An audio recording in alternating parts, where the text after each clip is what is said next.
Min jannar ta' sena d-dieħla l-Skills Pass li ġie introdott mill-Gvern wara bidla fil-liġi se jkun obbligatorju għall-individwi kollha li jaħdmu fl-industrija tal-ospitalità u t-turiżmu f'pajjiżna, inklużi ċ-ċittadini kollha tal-Unjoni Ewropea, waqt li l-proċess diġà attwat għal dawk minn pajjiżi terzi fil-ġimgħat li ġejjin se jibda jitħaddem fost ċittadini tal-Unjoni Ewropea.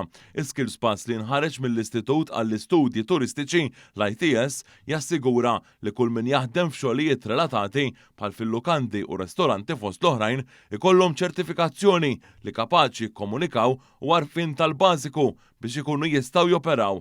Il-kap eżekuttiv tal-ITS Pierre Fenek tenna li l-proċess se jiftaħ għal Maltin mill-ġimgħat li ġejjin li wkoll iridu jirreġistraw għafolja bl-ħlas.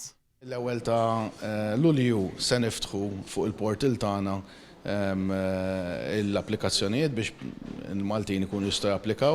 Hemm 3 metodi differenti kif jistgħu japplikaw billi japplowdjaw jew il-school leaving certificate tagħhom, jew kwalifika ovvjament hawn ħafna Maltin li għandhom kwalifiki iktar għoljin jistgħu japplowdjaw lilhom ukoll u min m'għandux minn daw la waħda waqqas l-oħra kun jista' jidħol jagħmel il-phase 1 tal-Skills Pass u 3 metodi huma kompletament b'xejn.